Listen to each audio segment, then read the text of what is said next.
Okay my dear masters, రోజుకు ఒక మంచి మాటలు ఈరోజు ఆనందపు అల 11వ రోజు చెప్పుకుందామండి.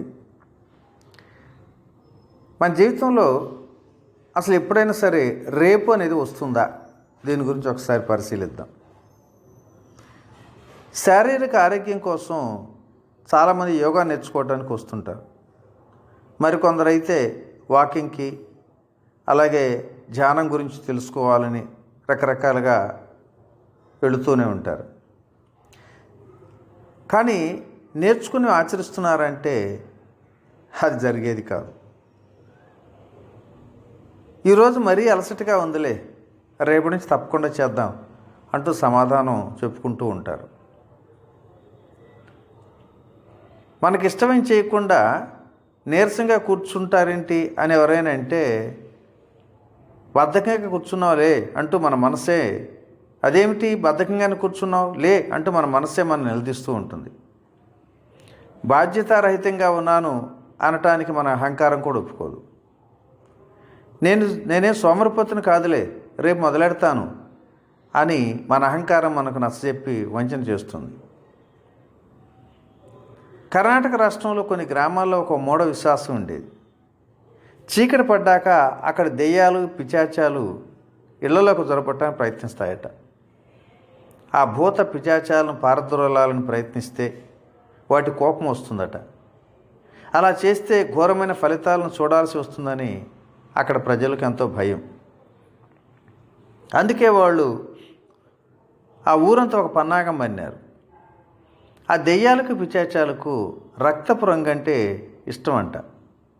కాబట్టి ఎర్ర రంగుతో ప్రతి ఇంటి వీధి తలుపు మీద రేపు రా అని రాసి పెడతారట.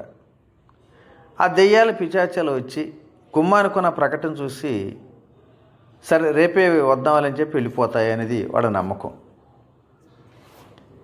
ఈరోజన్నా ఇప్పుడన్నా పర్వాలేదు, కానీ రేపు అనేది ఎప్పటికీ రాని రోజు. అవునా కాదా? ఆరోగ్యం, జయం, ఆనందాలే కదా మనకు కావలసినవి.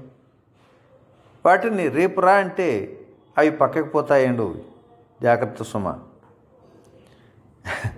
రేపటి నుంచి అనేది మన మనసుకు మత్తెక్కించే ఒక తంత్రం. మన జీవితంలో అనేక సార్లు ఈ మాయాతంత్రానికి మనమే స్థానం కల్పిస్తాం.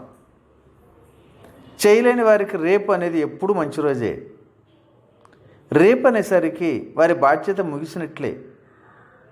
ప్రారంభించిన పనులు ఏదోలో వాయిదా వేయటం అనేది చివరికి ఈ రోజుల్లో మన పార్లమెంటుకు కూడా అలవాటైపోవటం ఎంతో బాధాకరం కూడా. గుర్తుంచుకోండి, రేపు అనేది అసలు రానే రాదు. ఈరోజే మనకు ఉంది. రేపు అనేది జీవితంలో అసలు ఎప్పటికీ రాదు కూడా. ఒకసారి శంకర్ పిళ్ళై ఒక కారు మెకానిక్ దగ్గరికి వెళ్ళాడు. కారు హారన్ ఇంకా శబ్దం బాగా వచ్చేలాగా మార్చడం వీలవుతుందా అని అడిగాడట. ఆ మెకానిక్ పరీక్ష చేసి హారన్ బాగానే ఉంది కదండి అన్నాడు. ఏం లేదు, నాకు బ్రేక్ పట్టడం లేదు, దాన్ని రిపేర్ చేసే బదులు హారన్ సౌండ్ పెంచితే జనం తప్పుకుంటారు కదా, ఖర్చు కూడా తగ్గుతుంది అని అన్నాడట శంకర్ పిళ్ళై. అలాగే రేపు చేస్తాను అనటం, బ్రేక్ సరి చేయకుండా హార్న్ సౌండ్ పెంచి ఆ సౌండ్కు రోడ్డు మీద జనాలు పక్క తప్పుకుంటారు అనుకోవటం లాంటిదేంది. దీనివలన ఎప్పుడైనా ఆపద రావచ్చు మనకి. ఇంతకు మరి పరిస్థితిని ఎలా మార్చాలి? ఇంటి పనైనా, ఆఫీస్ పనైనా, మన ఆరోగ్యానికి కావాల్సింది వ్యాయామం అయినా ముందు దానికి అనువైన పరిస్థితిని సృష్టించుకోవాలి. రాత్రి 10 దాటిన తర్వాత బాగా కడుపు నిండా దోశలు తినేసి పడుకొని మరునాడు పొద్దున్నే 6-7 గంటలకు లేచి యోగా చేయాలి, ధ్యానం చేయాలి, వాకింగ్కి వెళ్ళాలంటే శరీరం ఎలా సహకరిస్తుంది?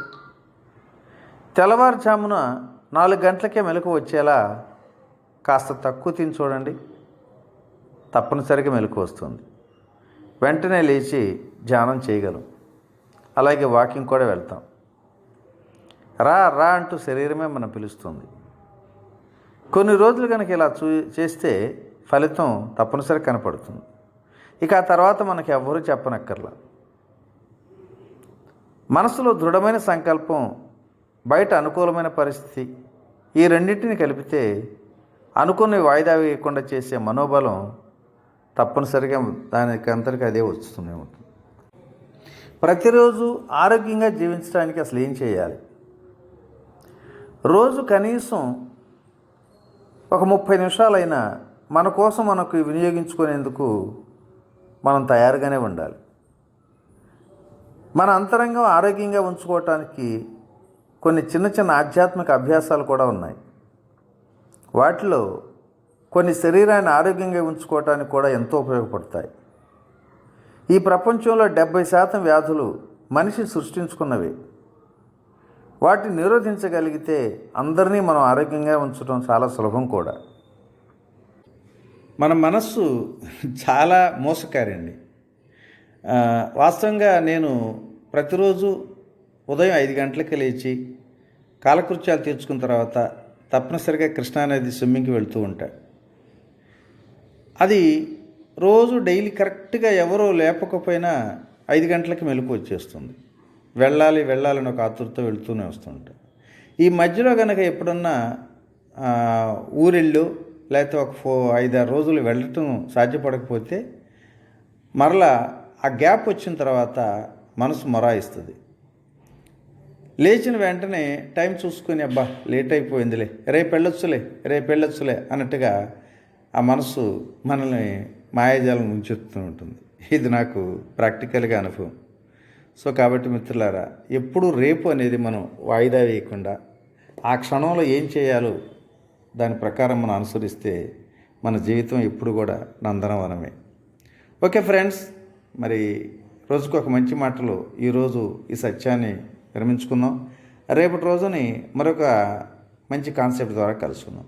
Thank you. ఇట్లు మీ రామిరెడ్డి మానస్తరావు.